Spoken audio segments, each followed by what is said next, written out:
జై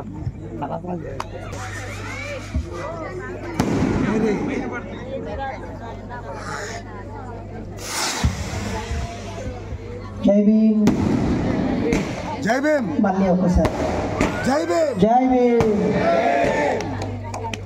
కొనసాగిద్దాం మహానుభావుల ఆలోచన విధానాన్ని. సభాధ్యక్షులు, వేదిక మీద పెద్దలు, కటకం ప్రసాద్ గారికి, మన్యం కొండలరావు గారికి, దమ్మాల నాగేశ్వరరావు గారికి, వక్తగా విచ్చేసిన ఆయన, అలాగే మన్నం మాధవరావు గారికి, అల్లు భగవాన్ గారికి, నాకంటే ముందే ప్రత్యామ్నాయ సంస్కృతి గురించి వివరించిన ధన్యాసి అల్యాద్రి గారికి, చింతల నవీను, అలాగే మోని అన్న, శివకృష్ణ గారికి, చక్కటి మ్యూజిక్ అందించిన మిత్రులకి, ఈ భవన నిర్మాణానికి భాగస్వాములైన వారికి, ఈ కార్యక్రమం కోసం వేరువేరు గ్రామాల్లో నుంచి విచ్చేసిన వారికి, మరీ ముఖ్యంగా ఆడపడుచులు, అమ్మ వయసు వాళ్ళు, సోదరి వయసు వాళ్ళు, బిడ్డ వయసు వాళ్ళు, వారికి పార్టీలకు అతీతంగా వీరికి విచ్చేసినటువంటి చైతన్యవంతులకి, మరీ ముఖ్యంగా ఒక 8-9 గంటలు డ్రైవింగ్ చేసి నన్ను ఇక్కడికి చేర్చిన రామన్నకి, అచ్యుత్కి, సందీప్కి, అంజన్నకి, అందరికీ పేరు పేరున ఉద్యమాభివందనాలు. బహుశా గడిచిన 25 సంవత్సరాలలో ఈ వేదిక మీదికి మీరు మీకున్న చైతన్యంతోనో లేదా ఈ ఊరిలో నుంచి వేరువేరు ప్రాంతాలకు వెళ్ళి అక్కడ ఉన్నత స్థాయికి వెళ్ళిన వాళ్ళ సహకారంతోనో ఎంతోమంది వక్తలను, టీవీలలో కనిపించే వక్తలు, పేపర్లలో రాసే వక్తలు, వేదికల మీద అనేక ప్రసంగాలు ఇచ్చే ప్రముఖులు ఎంతోమందిని మీ ఊరికి పిలుచుకొని మాట్లాడించుకొని ఉంటారు. నేను మల్యాద్రి గారి ప్రసంగం విన్నాను. చాలా గొప్పగా, అర్థవంతంగా, ఆర్ద్రతతో ఉంది. ఇంకా ఈ తమ్ముడు వచ్చాడు, మన మిత్రుడు వచ్చాడు అని అన్న వాళ్ళందరూ సాక్రిఫై చేశారు. వాళ్ళందరూ కూడా చక్కటి ఉపన్యాసకులు, మాకే స్ఫూర్తినిచ్చే మనుషులు. మీలో కూడా చాలామంది వక్తలు ఉన్నారు, మాట్లాడే వాళ్ళు ఉన్నారు. నిజానికి బాబాసాహెబ్ అంబేద్కర్ గారి గురించి నేను మళ్ళీ కొత్తగా ఉపన్యాసం ఇచ్చేది ఏముంటుంది? ఆయన ఎన్ని కష్టాలు పడ్డారో అన్నగారు వివరించారు. గత సంవత్సరం ఇదే వేదిక మీదకి వచ్చినటువంటి ఇతర ప్రముఖ వక్తలు కూడా ఇచ్చారు. లేదా ఒక 3 గంటల పాటు తెలుగు సినిమా బాబాసాహెబ్ అంబేద్కర్ జీవిత చరిత్ర మీద తీసిన సినిమాను మీరు చూస్తే మొత్తం తెలిసిపోతుంది. యూట్యూబ్ చూసినా, వాట్సాప్ చూసినా ఆయన గురించి అనేక విషయాలు, లక్షల పేజీలు మీకు అందుబాటులో ఉన్నాయి. ఇంకా కొత్తగా నేనైతే చెప్పే విషయాలు ఏమీ లేవు. అయితే మరి నేనేం చెప్పడానికి వచ్చాను, ఎందుకు పిలిచారు నన్ను? బహుశా నేను అనుకుంటున్నాను, అనేక రకాల వక్తలను పిలుచుకున్నాము, అనేక మంది ప్రొఫెసర్లను, గాయకులను, రచయితలను పిలుచుకున్నాము. ఇప్పుడు మన మధ్య ఉన్న తమ్ముళ్ళలో ఏ రాజకీయ పార్టీతో సంబంధం లేకుండా మన జాతులన్నీ పీడించబడుతున్న మూఢనమ్మకాలు అనే అంశం మీద ఈ తమ్ముడు పనిచేస్తున్నాడు. ఆ తమ్ముడిని పిలుద్దామనేటువంటి ఒక ప్రేమతో పిలిచారు. అందుకు పిలిచిన టీంకి, నా పేరు ప్రతిపాదించగానే ప్రయత్నం చేసిన మంచి అన్నలకి, నన్ను ఇక్కడికి రప్పించుకున్న మీ అందరి ప్రేమకు తల వంచి కృతజ్ఞత తెలియజేస్తున్నాను.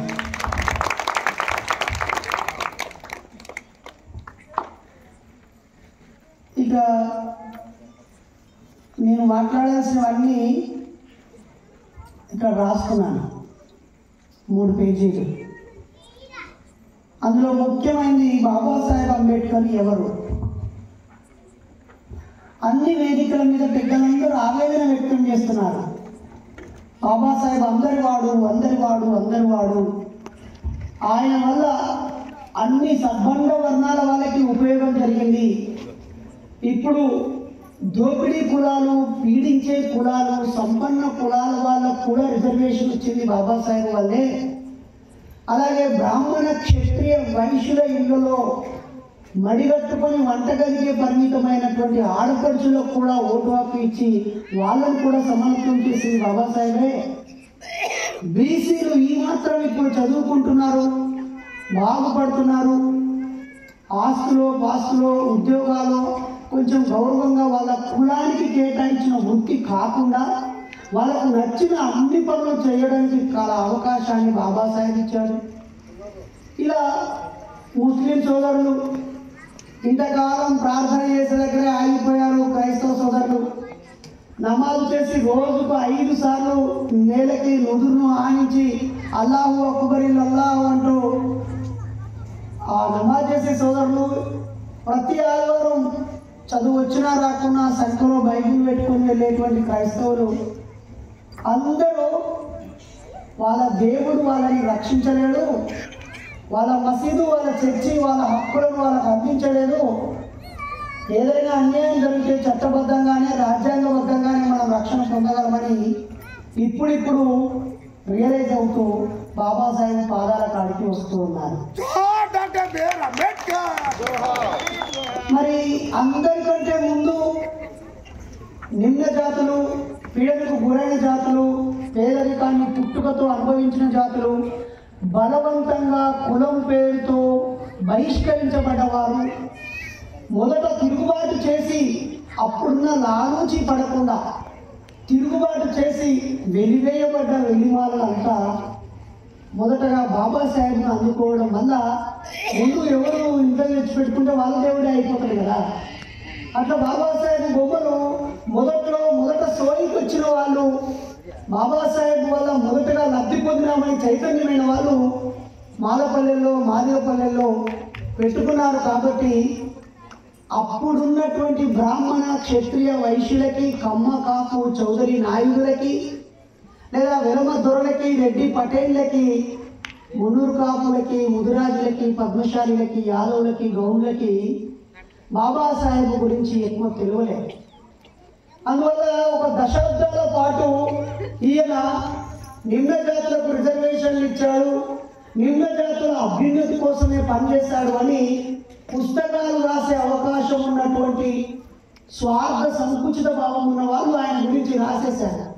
ఈయన నిమ్న జాతుల అభ్యున్నతి కోసం పాటుపడ్డాడు, అంటరాని జాతుల కోసం కృషి చేశాడు, ఈయన వాళ్ళకి రిజర్వేషన్ ఇచ్చాడని రాసి వదిలేశాడు. అందువల్ల బీసీలో ఒక పద్మశాలి చేనేత కార్మికుడు కడుపులో పుట్టిన నాకే బాబాసాహెబ్ పుస్తకాలన్నీ చదివిన తర్వాత ఒరే 155% ఉన్న బీసీలే బాబాసాహెబ్ వల్ల ఎక్కువ లాభం పొందారు, అసలు మనకు ఈయన ముఖ్యమైనోడు అనేది నాకే అర్థం కావడానికి ఇంతకాలం పట్టింది. మరి ఇలాంటి పరిస్థితి ఒక పిహెచ్డి చేసిన నాకు ఈ అవకాశం రావడానికి నేను ఎంట్రన్స్ రాస్తేనే నాకు వచ్చింది, నాకు అందరికంటే మెరిట్ మార్కులు రావడం వల్ల నాకు వచ్చింది, పలానా పేరు మోసిన ఉస్మానియా యూనివర్సిటీలో సీట్ వచ్చిందంటే నాకు బాగా తెలివిన్నది కాబట్టే వచ్చింది అని ఎంతోమంది బీసీ సోదరులు అనుకుంటారు. కానీ వాళ్ళకి ఒరే నువ్వు పుట్టిన కులంలో నీ తాత ముత్తాతల నుంచి ఉండడానికి కారణము ఇక్కడ అంతకుముందు తిష్ట వేసిన ఒక ఆధిపత్య మనువాద బ్రాహ్మణ గ్రంథమని దానిని డిసెంబర్ 25న తగలబెట్టిన బాబాసాహెబ్ మన తలరాత రాస్తూ భారత రాజ్యాంగం ఇవ్వటం వల్లే ఈరోజు అందరం చదువుతున్నామనే సోయి అందరికి వస్తే బాబాసాహెబ్ అందరి వాడవుతాడు. అయితే నేను వచ్చే దారిలో అన్ని ఊళ్ళో చూస్తూ వస్తున్నాను. గుడిసెలు అలాగే ఉన్నాయి, కానీ చర్చిలు మాత్రం దగదగలాడుతున్నాయి. గుడిసెలు అలాగే ఉన్నాయి, గుడి ముందు ధ్వజస్తంభాలు మాత్రం భారీగా ఉన్నాయి. గుడిసెలు అలాగే ఉన్నాయి, ఊరు మధ్యలో పాలరాతితో బొడ్రాయి పండుగలు జరిగి బొడ్రాయి గ్రామ దేవతల విగ్రహాలు వెలిశాయి. ఆ గుడిసెలు అలాగే ఉన్నాయి, ఆ పంచర్ కొట్టులో ఉండేవారు అలాగే ఉన్నారు. కానీ ఏక్ మినార్ నిర్మించినటువంటి ఆయా మతాలను నమ్ముకున్న మత ఆలయాలు, చర్చీలు, మసీదులు మాత్రం దగదగలాడుతూ ఎత్తుగా ఉన్నాయి. గుడిసెలు అలాగే ఉన్నాయి, పేదరికం అలాగే ఉంది, తాగడం అలాగే ఉంది, అవమానం అలాగే ఉంది, ఆడవాళ్ళకు భద్రత లేకుండా ఉంది, కులం అలాగే ఉంది, వివక్ష అలాగే ఉంది, దరిద్ర్యమంతా అలాగే ఉంది. దేవతలు మాత్రం దరిద్ర్యాన్ని ఓడుకొని ప్రజల్లో ఉన్న భక్తిని పీల్చుకొని ఆ దైవానికి బానిసగా ఉండే వ్యక్తుల చేతిలో వర్ధిల్లుతున్నాయి. కానీ మీ ఊర్లో మాత్రం గుడి, చర్చి, మసీదు కంటే పెద్దగా బాబాసాహెబ్ మందిరాన్ని కట్టేళ్ళు. ఆ గుడి, చర్చి, మసీదు నువ్వు వచ్చేటప్పుడు పట్టుకురారా, నా పల్లెంలో వేయి, ఇప్పుడేదో మన హుండీలో వేయి, లేదా బైబిల్ సందులో పెట్టు అని చెప్తాయి. అన్ని మతాలు నువ్వు పని చేయి, సంపాదించి నాకు ఇయ్యి అంటాయి. కానీ ఇది అట్లా అన్నది, పట్టుకపోరా, నువ్వు వచ్చి నీకు ఎంత కావాలో అంత తీసుకపో, ఎంత తెలివి కావాలో అంత తీసుకపో, ఎంత జ్ఞానం కావాలో అంత తీసుకపో, నీ చెత్తను ఇక్కడ వదిలేసి జ్ఞానంతో వెలుగుతో బయటకు వెళ్ళమని చెప్పే నిజమైన మందిరము బాబాసాహెబ్ అంబేద్కర్ గారి జ్ఞాన మందిరం.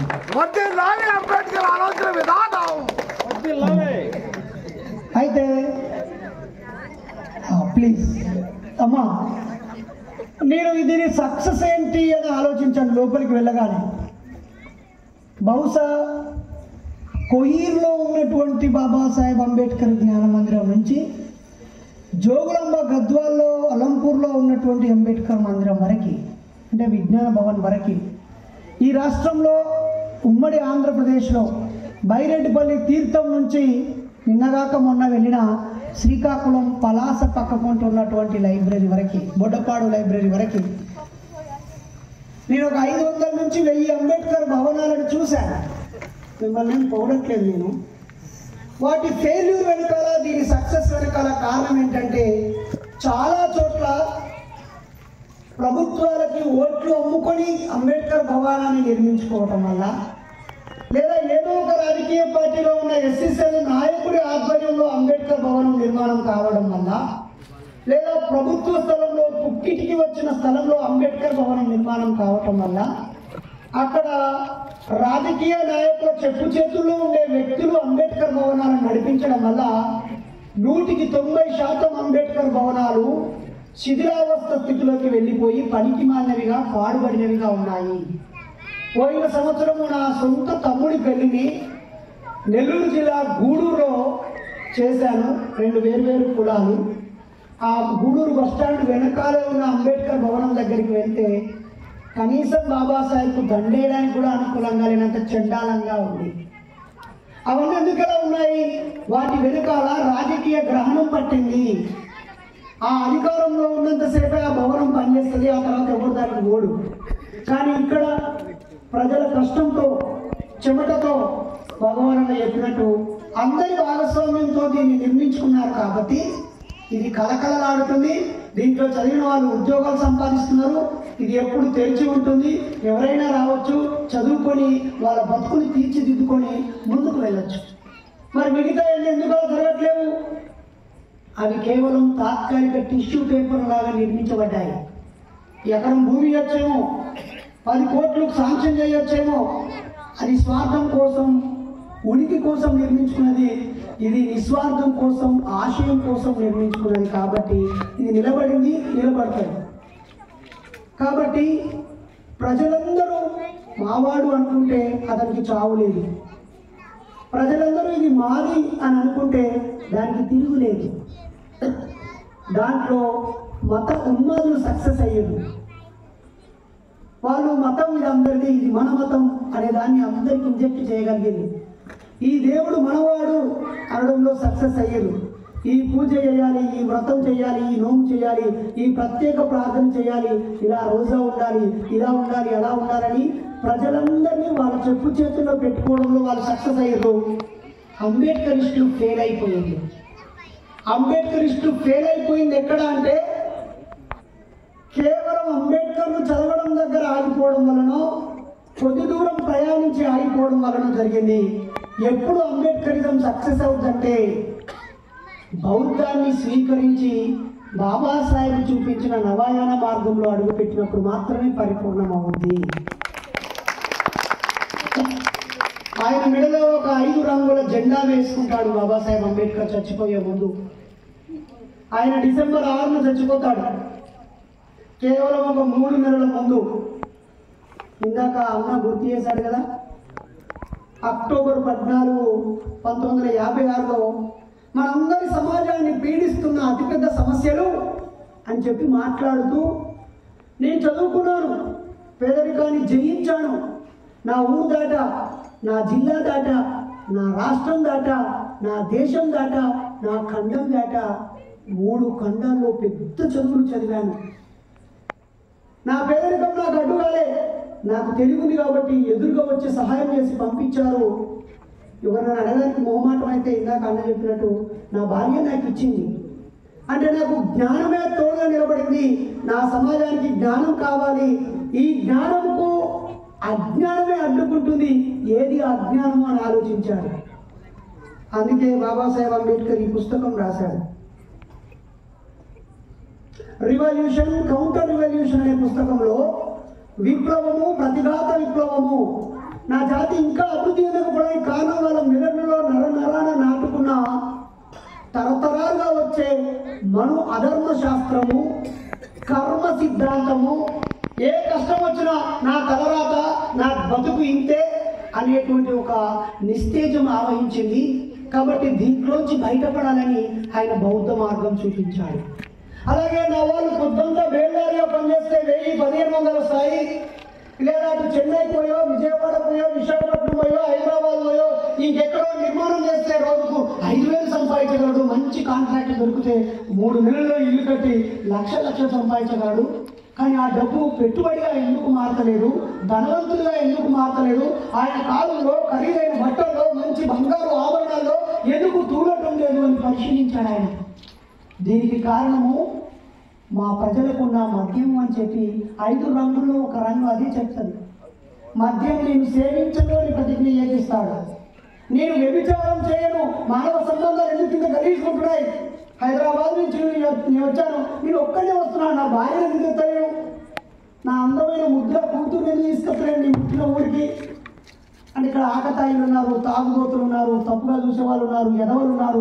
కాబట్టి ఊళ్ళో నా బిడ్డను చదివించొద్దు, నా కొడుకుని చదివేది చెడిపోతాడు, వీళ్ళ బూతు మాటలతో కలిసిపోతాడు, ఇక్కడున్న అక్రమ సంబంధాలతో చెండాలంగా అవుతుంది. నేను ఇక్కడ ఉన్నాడు, అవసరమైతే 10th అయిపోయి, ఇంటర్ అయిపోయి, డిగ్రీ అయిపోయినా కూడా ఉత్తర హాస్టల్ నుంచి ఏదో కంప్యూటర్ కోర్సు టిక్కు నేర్చుకోవాలని మన ఊరికి రాకని చెప్తున్నారు. అంటే బాబాసాహెబ్ దీన్ని 1956లోనే గుర్తించి నేను దొంగతనం చేయాలి. ఇప్పుడు అన్ని రకాల దొంగతనాలు జరుగుతున్నాయి. దొంగతనం అంటే నీ ఇంట్లో దొరికినప్పుడే కాదు, లేదా ఇప్పుడు రకరకాల రూపాల దొంగతనం కాదు, అన్ని రకాల దొంగతనాలు.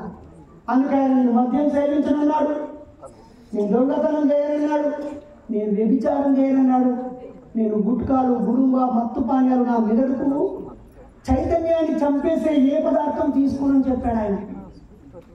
మరి మనం ఆయన ఎప్పుడెప్పుడో చెప్పిన విషయాలని ఇంకా మన జీవితంలోకి అన్వయించుకోకుండా మనం నిజమైన అంబేద్కర్ ఇష్టం ఎట్లయితాము కాలేదు.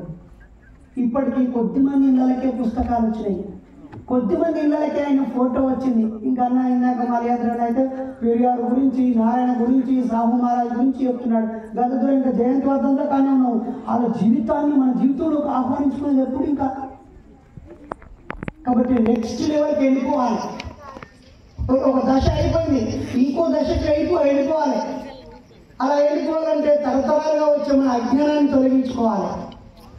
మన ఊరు మొత్తానికి ఉన్న ఉమ్మడి సమస్య గురించి మాట్లాడుకుంటలేదు, కానీ మొత్తం దేశం మొత్తానికి ఉన్న సమస్య గురించి ఊహించింది. కాబట్టే ఇప్పుడు 80 ఏళ్ళు దగ్గరికి వచ్చినా మనకు రిజర్వ్ బ్యాంకులు పెట్టి ఆర్థిక వ్యవస్థను ఒక గాడిలో పెట్టాడు.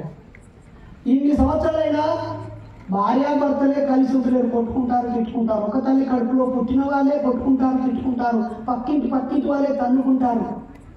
పక్క దేశం బాంబు వేసుకుని చంపుకుంటారు.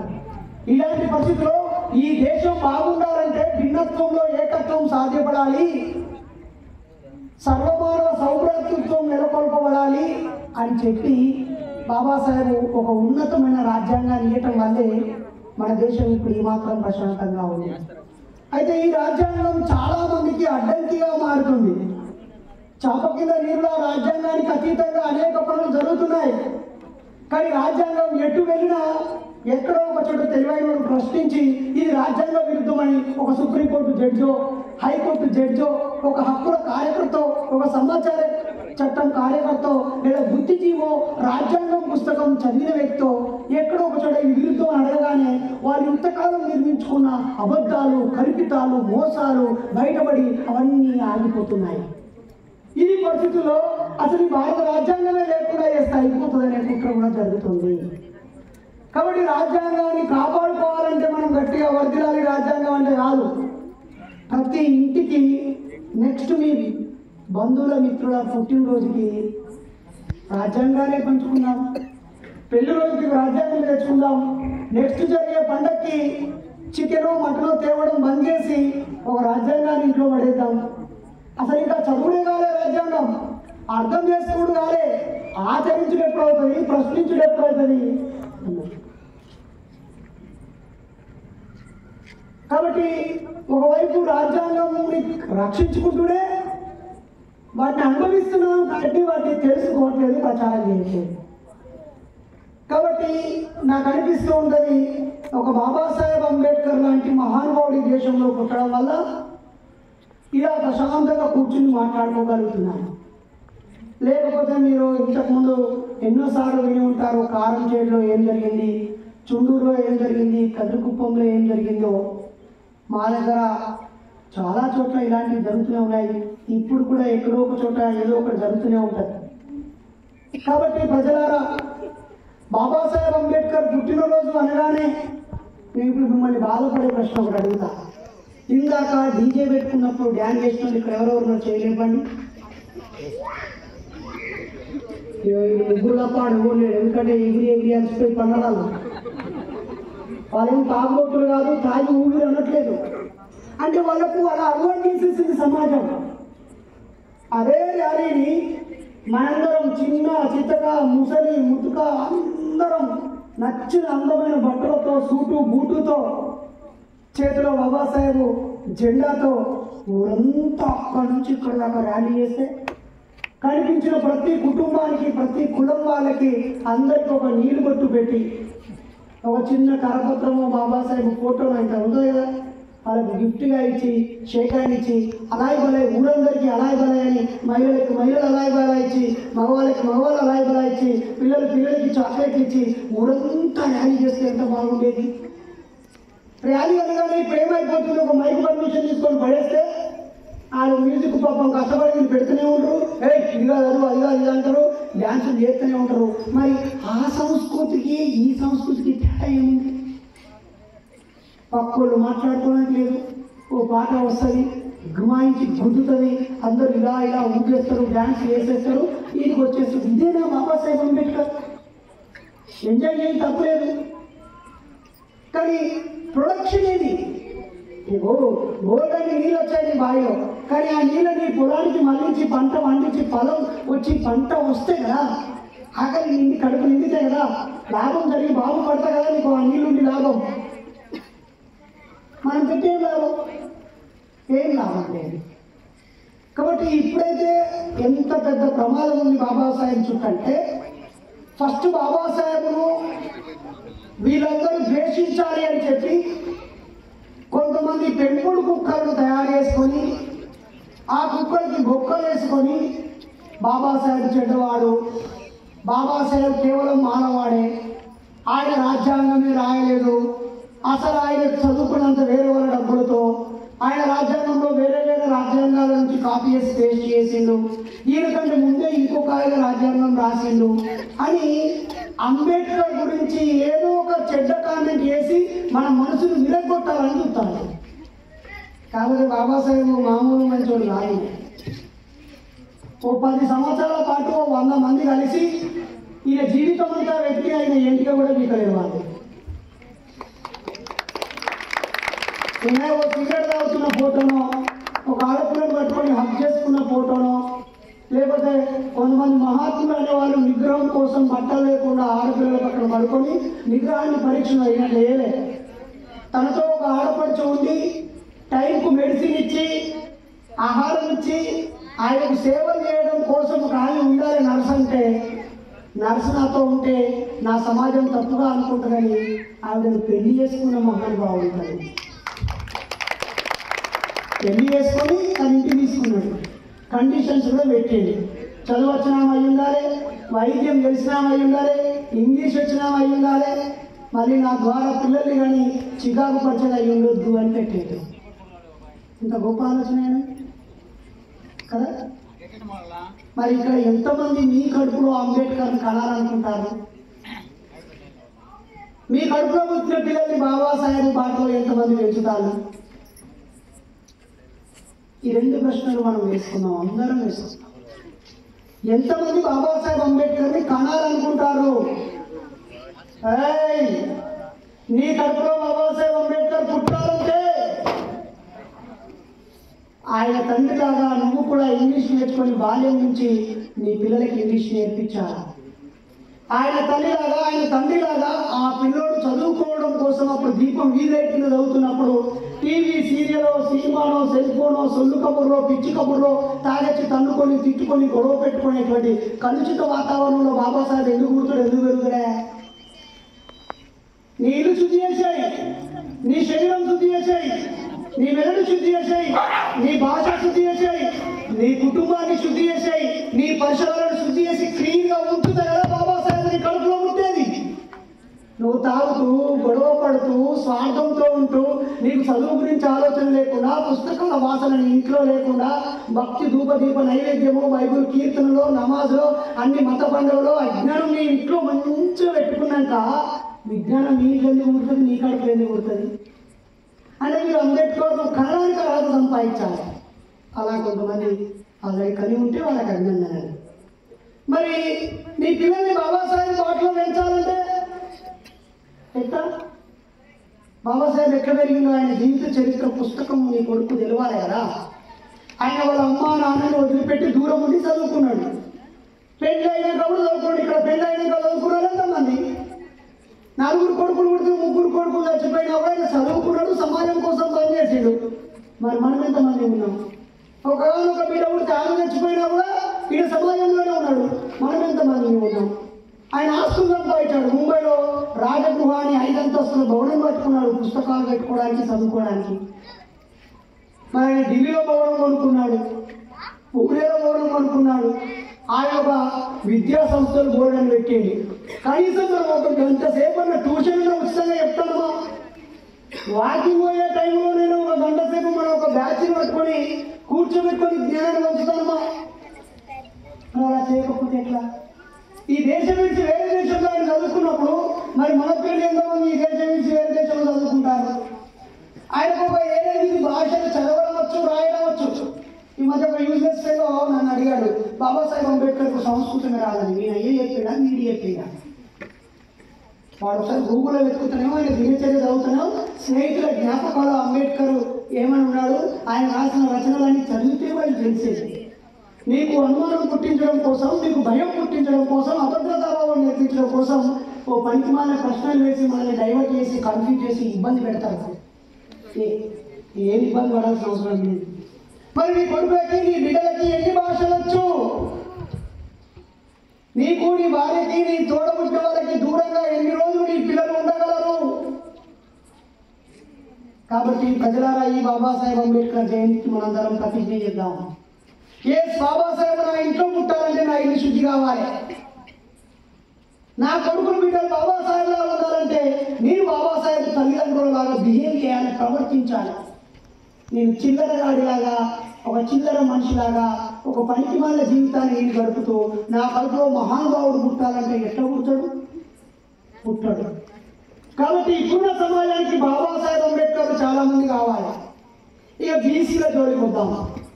ఓ బీసీ సోదరులారా, నేను ఒక 5-6 మీటింగ్లకు పోయిన, బీసీ మీటింగ్లకు. ఎందుకంటే నేను కూడా వెనుకబడిలోనే కాబట్టి. బీసీల మీటింగ్ పోతే చూసిన మానవ కొన్ని ఐక్యత మన బీసీలలో ఉంటలేదా?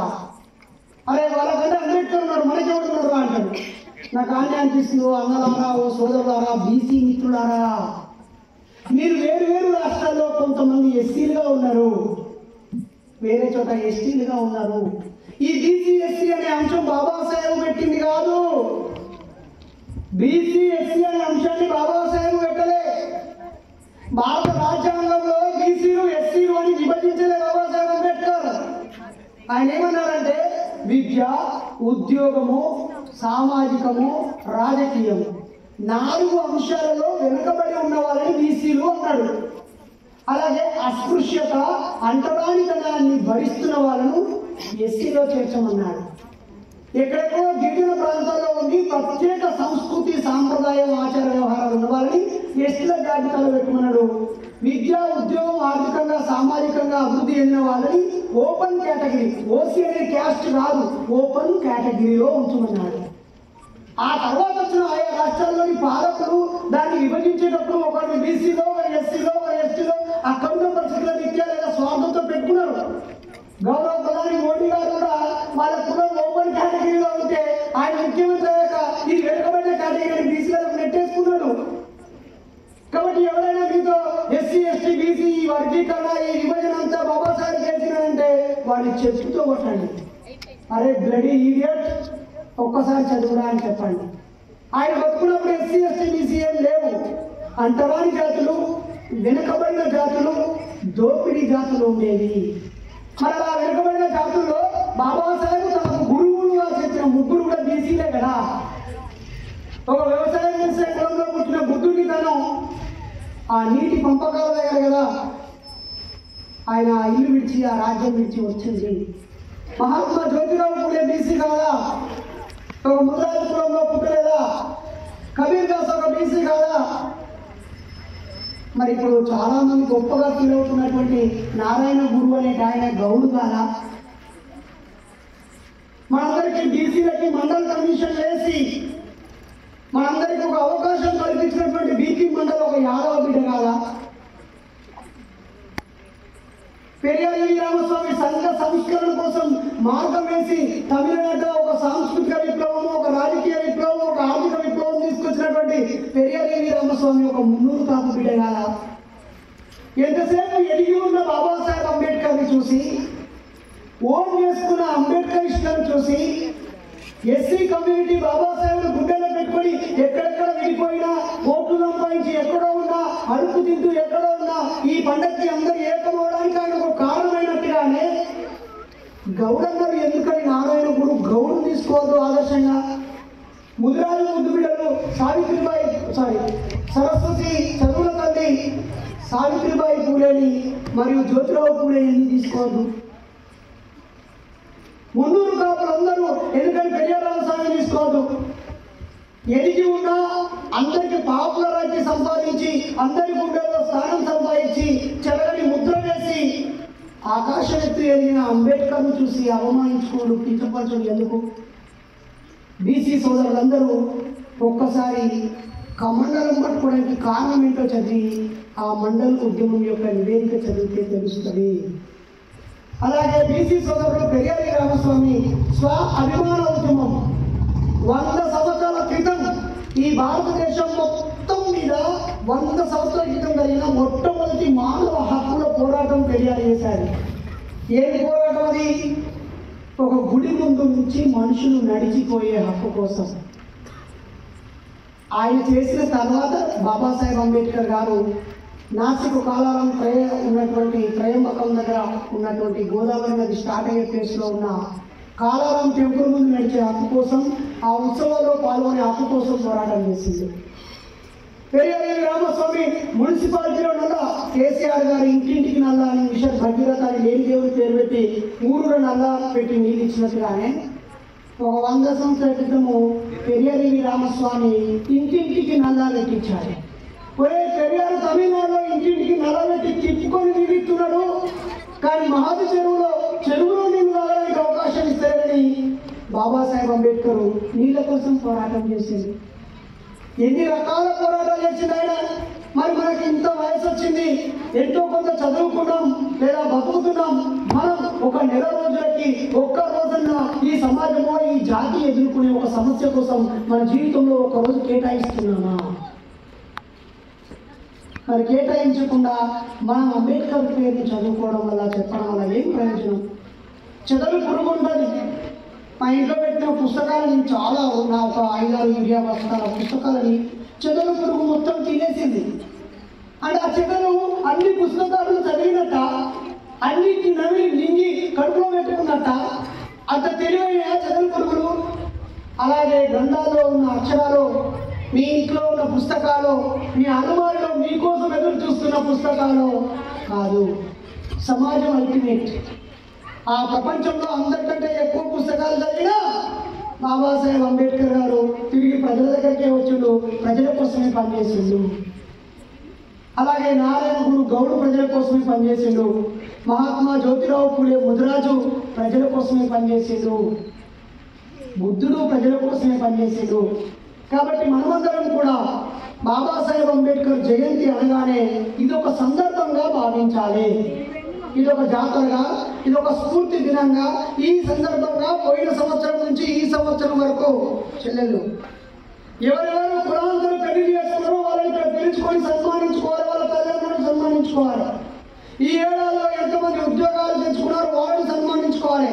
ఎంతమంది ఇల్లు కట్టుకున్నారు, ఇల్లు మీద ఇల్లు కట్టుకున్నారు, ఇక్కడ సన్మానం చేసుకోవాలా. ఎవరు ఇంటర్, డిగ్రీ, పీజీ, యూనివర్సిటీలో సీటు కొట్టారు, మంచి ర్యాంక్ తెచ్చుకున్నారో వాళ్ళని ఇక్కడ అభినందించుకొని సన్మానించుకోవాలి. తోచిన వాళ్ళు, మనసున్న వాళ్ళు 10,000 ఇచ్చారు, కోట్ల ఆస్తున్న వాళ్ళు 1000 రూపాయలు ఇచ్చారు. వీడు 1000 ఇచ్చిండు, అబ్బా వాడు లేడు 10,000 ఇచ్చిందని కంపారిజన్ కాదు. అసలు ఇంకా దీన్ని ఎలా మార్చుకోవచ్చు, మెరుగుపరచుకోవచ్చు, అందరినీ కనెక్ట్ చేసుకోవచ్చు అనే దిశగా మనం ఆలోచించాల్సిన అవసరం ఉంది. చాలా మంది ఎస్సీ కమ్యూనిటీ నుంచి బీసీలు బాబాసాహెబ్ని ఎత్తుకోవటం లేదు, ఓన్ చేసుకోవట్లేదు అని అంటున్నారు. మీరు ఎప్పుడన్నా బీసీలకు సంబంధించి బాబాసాహెబ్ చేసిన పని మీద ఎవరైనా వీడియో చేస్తానో, వ్యాసం రాస్తానో ఎంతమంది బీసీలకు షేర్ చేసింది? మీతో చదువుకున్న క్లాస్మేట్స్, ఉద్యోగం చేసే ఉద్యోగస్తులు, మీ చుట్టూ నివసించే నైబర్స్లో ఎంతమందికి ప్రశాంతంగా కూర్చోబెట్టి వాళ్ళ కోసం పనిచేసిన బీసీ గురించి, బీసీలలో ఉన్న సంఘ సంస్థల గురించి మనం చెప్పాలి కదా. కాబట్టి చెప్పడం అయితే లేదు, చర్చించడం అయితే ఎవడొత్తలేదంటే ఎందుకు వస్తాను, నీ ఇంట్లో పెళ్లికి ఎవడొత్తలేదంటే ఎందుకు వస్తలేడు, నువ్వు వండి పడెత్తున్నావు అంటే ఎందుకు పడెత్తున్నావు, ఇక తిండి ఉన్నది, అక్కడ ఆకలి ఉన్నది, అక్కడ మనుషులు ఉన్నారు, వాళ్ళు తినడానికి వస్తలేరు అంటే మార్గం లేదు అని అర్థం. అందుకే బుద్ధుడు 3 చెప్పాడు: బుద్ధం శరణం గచ్చామి, ధమ్మం శరణం గచ్చామి, సంఘం శరణం గచ్చామి. ఈ మూడింటిని ఒక జ్ఞానం కావాలి, ఒక మార్గం కావాలి. దీనిని నడిపించడానికి, ఆ జ్ఞానాన్ని ఈ మార్గంలో వెళ్ళడానికి ఒక సంఘం కావాలి అన్నాడు. ఈ 3 విషయాలను మనం ఆచరణలో పెడితే చాలా మార్పు తీసుకొని రావచ్చు. ఈ మధ్య కొన్ని మార్పులు అడవి గ్రామాలకు వెళ్తున్నాము.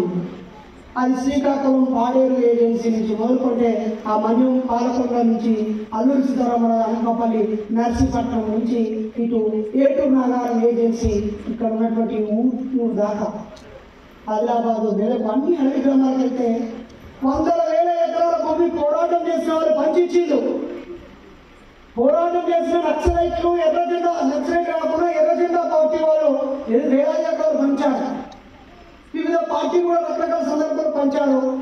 ఆ భూముల్లో ఇప్పుడు ఎవరికి ఉపయోగపడకుండా గుండు గోపురాలు కట్టేస్తారు. ఒక బండ కనిపిస్తే అందమైన శిల్పంతో ఒక ఫోటో దిగాలనిపిస్తుంది. లేదు అక్కడ ఒక రంగుల బొమ్మేసి అక్కడ జై శ్రీరామ్ అని రాస్తున్నాడు. లేదా అందరికీ ప్రభు యేసు అని పెడుతున్నాడు. ఒరే నాయన, ఏసే కావచ్చు, అల్లానే కావచ్చు, రాముడు కృష్ణుడు నిజమే కావచ్చు. కానీ ఇప్పుడు ప్రజల్లో నిజం, ఆ ప్రజల్లో హెచ్చు తగ్గులు ఉన్నది నిజం, దోపిడీ ఉన్నది నిజం, పీడన ఉన్నది నిజం, ఆకలి చావు ఉన్నది నిజం, పరువు హత్య జరుగుతున్న నిజం. ఇప్పటికీ ఇష్టపడ్డ 2 ఉద్యోగస్తులు కులం విడిచి పెళ్లి చేసుకోలేని దౌర్భాగ్య సమాజంలో ఉన్నాం. మీ దేవుళ్ళు ఏం దిగుతున్నారు, ఎక్కడ వాడుకున్నారు? ఏ ఒక్క దేవుడన్నా ఎవరికన్నా కళలో వచ్చి ఒరే మీ ఊళ్ళో వేరు కులాల వాళ్ళు పెళ్లి చేసుకుంటారు, దైవ కార్యంరా, వాళ్ళ పెళ్లి దైవము సంస్కృతిలో దేవుడే డిసైడ్ చేసిండు, అట్లా తలరాత రాసి పెట్టినారు అని వాళ్ళ మనల్ని వాళ్ళు వదిలిపెట్టచ్చు కదా. ఈ దేవుడే ఆ మానవుల పిల్లగానికి, ఆ కమ్మకాపుల పిల్లగానికి, ఈ మానవుల పిల్లకి దేవుడు లింకు రాసిండు అని అనుకోవచ్చు కదా దరిద్రులారా. లేకపోతే ఆ పద్మశాలి ఆడపడిచికి, ఆ ఎరుకల అబ్బాయికి ఇద్దరికి పెళ్లి చేసుకోవాలని వాళ్ళకు తలకు దేవుడే రాసింది అనుకోవచ్చు కదా ఎదవా. ఎందుకు మారుతిరావు ప్రణయ్ని మిర్యాలగూడలో నరికి చంపించిండు? ఆఖరికి వానికి వాడే ఓటర్లో ఉరేసుకొని పిచ్చి సాగు ఎందుకు తెచ్చున్నాడు. ఇవాళ నేను 223వ పెళ్లి చేసి వచ్చిన. వాళ్ళు ఒక అమ్మాయి చౌదరి అమ్మాయి, ఈ ప్రాంతం అమ్మాయి, ఖమ్మానికి చెందిన మాల అబ్బాయి. వాడికి 65,000 శాలరీ, అమ్మాయికి 55,000 శాలరీ. ఇద్దరు బీటెక్ చేసారు, హైదరాబాద్లో ఉద్యోగం చేస్తున్నారు. ఒకళ్ళ మనసు ఒకరికి నచ్చింది, కలిసి బతుకుదాం అనుకున్నారు. 2-3 ఏళ్ళ నుంచి దోస్తాన్ చేసారు. వయసు 26 ఏళ్ళు అయింది, ఒకరు 27 ఏళ్ళు ఉన్నారు. ఇక పెళ్లి చేసుకుందామంటే అమ్మాయి తల్లిదండ్రులు ఇష్టంగా లేరు, అబ్బాయి తల్లిదండ్రులు ఇష్టంగా లేరు. వాళ్ళ దోస్తులని వీళ్ళ దోస్తులను అడిగితే ఎవడు వాళ్ళు ఎంబడి రాలే. ఆఖరికి యూట్యూబ్లో ఎక్కడో చూసిరు, చక్కగా మా ఇంటికి వచ్చారు. వారం రోజుల నుంచి మా ఇంట్లోనే పెట్టుకొని ఈ డేటు మంచి డేటు ఆదివారము అని ఈరోజు ఒక 1500 మంది నల్ల చొక్కాల ముందు బాబాసాహెబ్ అంబేద్కర్ 125 అడుగుల విగ్రహం ముందు వాళ్ళిద్దరికి దండలు మార్చి కలిసి బతకండి, మీరు మిమ్మల్ని ఎవరు అడుగునేటోళ్ళని చెప్పినాం. కాబట్టి ఓ భక్తులారా, ఆయా మతాల చేతుల్లో బందీ అయిపోయిన మా అన్నదమ్ములారా, అమాయక ప్రజలారా, మనందరి బతుకులా ఉండడానికి కారణము దోపిడీ పీడనతో పాటుగా భయము, భక్తి కూడా. వాటన్నిటిని బాబాసాహెబ్ అంబేద్కర్ ఈ పుస్తకంలో కుప్పలుగా రాసి పెట్టింది. ఈ పుస్తకము బాబాసాహెబ్ అంబేద్కర్ రాసిన ఈ పుస్తకము, ఈ 2 పుస్తకాలు ప్రతి అక్షరము ప్రతి అంబేద్కరిస్టు చదవాల్సిందే. ఈ చిన్న 2 పుస్తకాలు చదవకుండా ఎవరైనా జై అంబేద్కర్ అన్నా, నేను అంబేద్కరిస్టు అన్న వాళ్ళు అసంపూర్ణులే. సంపూర్ణమైన అంబేద్కరిస్టు కాలేరు. ఇవి 2 చదవాల్సిన పుస్తకాలు. కుల నిర్మూలన గురించి ఆయన 1932-36 మధ్య రాసింది. అప్పుడే పూనా ఫ్యాక్ట్ జరిగి, పూనా ఉడంబడిక జరిగి, అక్కడి నుంచి అంటర్ కమిషన్ వచ్చి, క్రిప్స్ కమిషన్ వచ్చి, రకరకాల కమిషన్లు వచ్చి ఈ దేశానికి స్వాతంత్రం ఇస్తానని ముచ్చట్లు పెట్టినాక ఎట్లిస్తాం, ఎలా ఇస్తాం అనుకున్నప్పుడు మరి ఊళ్ళో చెరువులో చేపలు వస్తే చేపలు పెరగవు. ఆల్రెడీ పెద్ద చేపలు ఈ చేపలు మింగేస్తాయి. ఊరు మధ్యలో బియ్యం బస్తాలు వేస్తే కండలు విరిగిన ఎత్తుకొని ఉరుకుతారు. ముసలి ముక్కలు బక్క చిక్కినులు ఆ బియ్యం అంతా మోసుకుపోలేరు. కాబట్టి ఎవరెవరకు ముందెట్టి వారి ఇంటికాడ పెడితే వాళ్ళ బతుకులు బాగుపడతాయి అని చెప్పిండు అంబేద్కర్ గారు. దాంతో ఆ రోజు ఉన్నటువంటి ప్రభుత్వాలు ఆలోచించి నిజమే అని ఆయన చాలా పేపర్ కట్టింగ్ అర్థపెట్టి సంఘటనను జోడించి ప్రపంచంలో ఉన్న దోపిడీని వివరిస్తూ, సంఘటనను వివరిస్తూ ఇక్కడ ఏం జరిగింది తెలుసా, ఆయన ఈ పుస్తకం రాసినప్పుడు ఇలా నాకు గోంగూర చట్నీ మటన్ పెట్టింది. అందరితో పాటు కూర్చొని తిన్నా, సంతోషంగా నాకు మంచిగా అనిపించింది. ఇట్లనే 1932లో కాదు 33లో ఒక ఆయన దేవుని దర్శనానికి వెళ్ళి అన్ని తిరుపతి, ద్వారకా తిరుపతి, షిరిడి, రకరకాలు ఎక్కడెక్కడికో వెళ్ళి కాశీకి అన్ని తిరిగి వచ్చి వాళ్ళ ప్రజలందరినీ పిలిచి, నాకు డబ్బు ఉంది, మంచిగా కలిసి వచ్చింది, నేను అన్ని దేవతలను చూసి వచ్చినా, మీరందరూ మా ఇంటికి పోయినానికి అందరినీ పిలిచి వాళ్ళ పల్లెలలో కూరలు అన్నాలు పెట్టి నెయ్యి, ఒక చిన్న చెంచడు నెయ్యి వేసుకుంటా వచ్చింది. ఒరే, నిమ్న కులానికి చెందిన దరిద్రుడు డబ్బులు సంపాదించి వాళ్ళ కుటుంబాలందరికీ అన్నంలో నెయ్యి వేస్తున్నారు. నెయ్యి అనేది మన కులం వాళ్ళు మాత్రమే తినాలి, తక్కువ జాతి వాళ్ళు నెయ్యి తింటే ఎట్లా? అది మన హక్కులను కాలరాయడమే.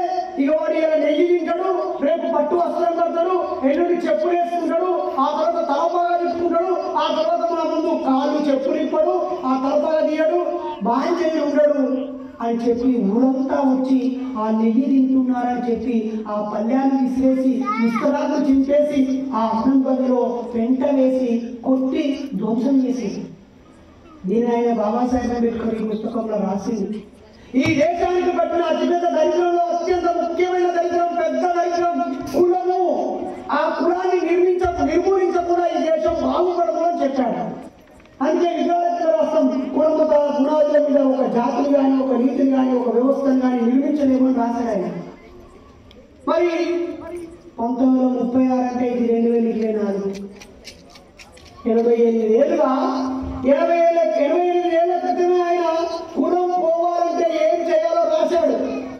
ఈ మతాలు ధ్వంసం కావాలన్నాడు, దైవభావం ధ్వంసం కావాలన్నాడు, పిరికితనం పోవాలన్నాడు, కుల నిర్మూలనకు చర్యలు తీసుకోవాలన్నాడు, కులాంతర వివాహాలు జరగాలన్నాడు, సహపంక్తి భోజనాలు విరివిగా జరగాలన్నాడు, కులం ప్రస్తావన లేని సమాజం కావాలన్నాడు. మనకు ఒకరి తర్వాత ఒకడు ప్రధానమంత్రి అవుతాడు, ఒకరి తర్వాత ఒకడు ముఖ్యమంత్రి అవుతాడు, ఈ కులపోడు ఆ కులపోడు అవుతాడు, ఆ కులపోడు ఈ కులపోడు అవుతాడు. ఎవడు ముఖ్యమంత్రి అయినా ఎవడు ప్రధానమంత్రి అయినా ఒక్క నా కొడుకు కూడా ఈ దేశం మొత్తాన్ని పీడిస్తున్న కులం పోవడానికి ఏం చేయాలని ఒక్కడు ఆలోచిస్తారు. ఎందుకు? కులం ఉండడం వల్లనే వాళ్ళ మనుగడ సాధ్యమవుతుంది. ఈ ప్రజలందరినీ వాళ్ళ కాళ్ళ కింద పెట్టుకొని చెప్పు చేతులలో బతికించవచ్చు, పాలించవచ్చు అని. కాబట్టి ప్రియమైన అన్నలారా, అక్కలారా, యువతి యువకులారా, ఎన్ని రకాలుగా కులాన్ని ధ్వంసం చేయాలో అన్ని రకాలుగా ధ్వంసం చేయండి.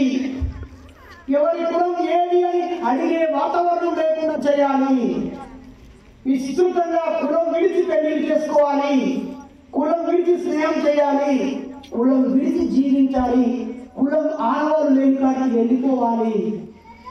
కుల గజ్జి ఉన్న మనుషులని ఒంటరిగా చేసి వాళ్ళందరూ వాళ్ళు చచ్చిపోయేలా చూడాలి. కాబట్టి కుల నిర్మూలన గురించి చర్చ జరపడం బాబాసాహెబ్ అంబేద్కర్కు నిజమైన నివాళి. కులాంతర పెళ్లి చేయడం నివాళి. బౌద్ధాన్ని స్వీకరించడం బాబాసాహెబ్ మార్గం.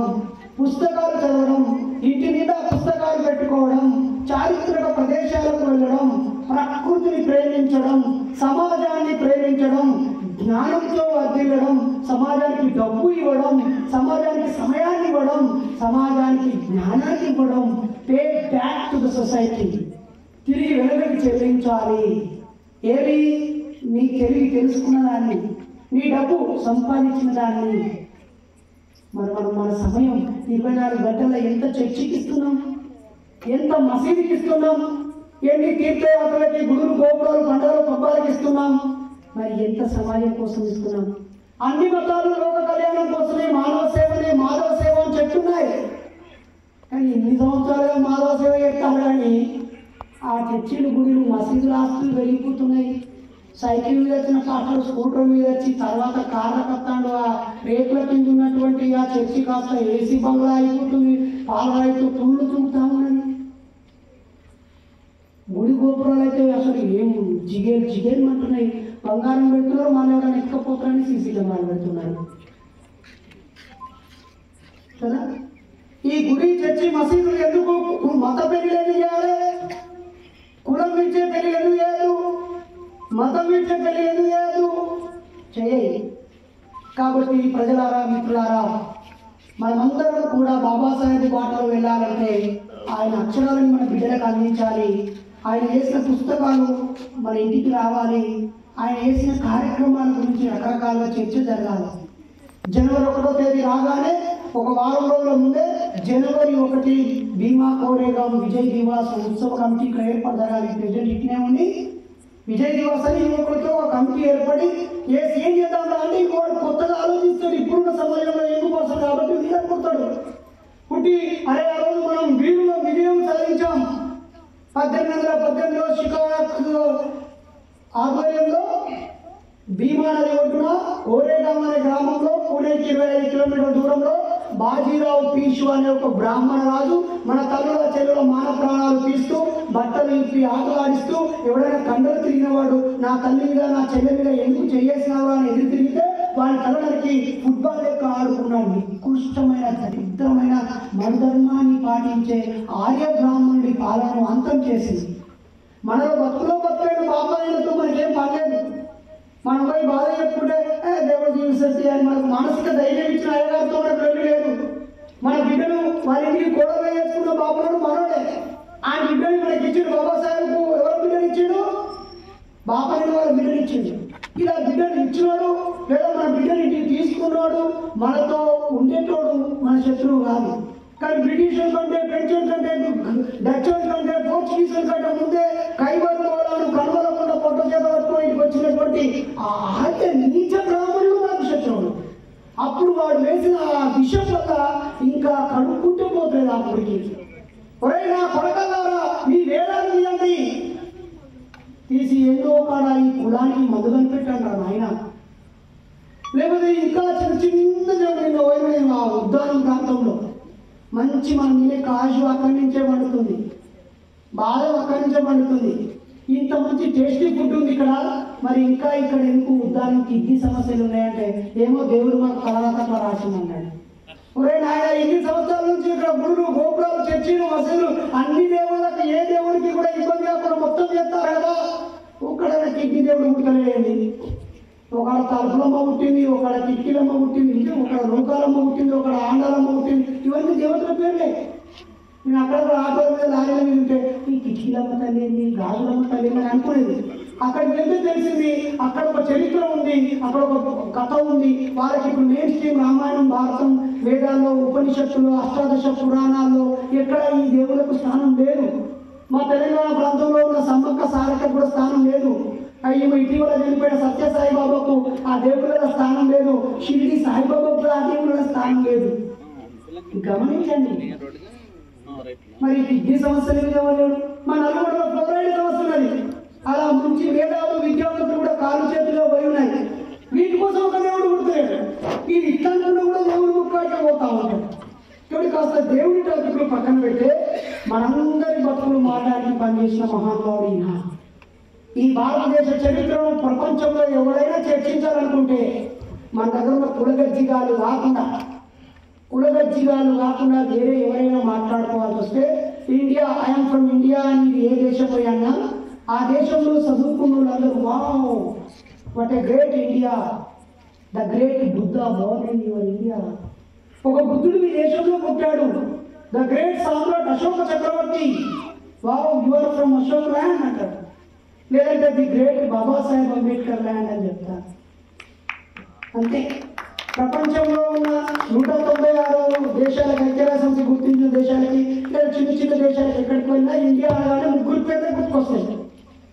ఒకరు బుద్ధుడు, రెండోది అశోకుడు, మూడోది బాబాసాహెబ్ అంబేద్కర్. కొంతమంది అంబేద్కర్ రాజ్యాంగం రాయలే.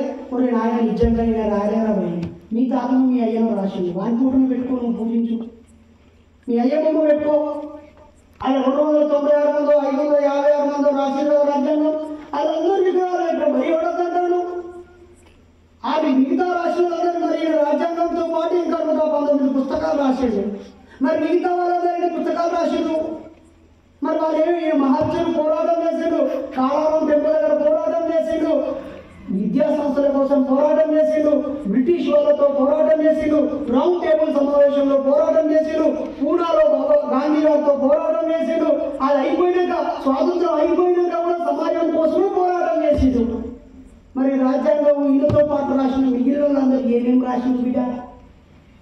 అసలు వాళ్ళకి ఎంతమందికి ఇంగ్లీష్ వచ్చురా, అందులో ఎంతమందికి ఇంటర్నేషనల్ లా తెలుసురా, అందులో ఎంతమందికి వివిధ దేశాలకు వెళ్ళి న్యాయ వ్యవస్థ, సామాజిక వ్యవస్థ చూసిరు, ఎంతమంది తాడిత పీడిత బతుకుల్లో భాగమై అలా కష్టాలను, కన్నీళ్లను పరిశీలించిన వాళ్ళు ఎంతమంది ఉన్నారా?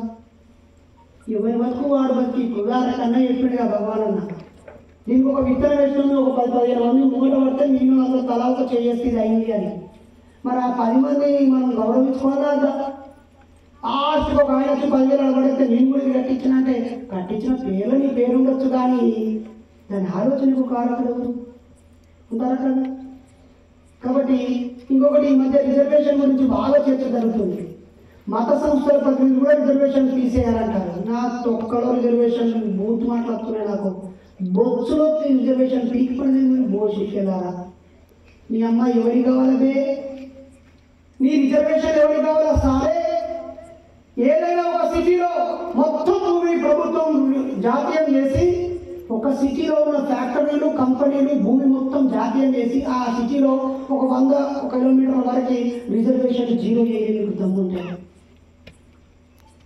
భూమిని జాతీయం చేయాలి, భూమిని జాతీయం చేసి రిజర్వేషన్ అవతల పడేది.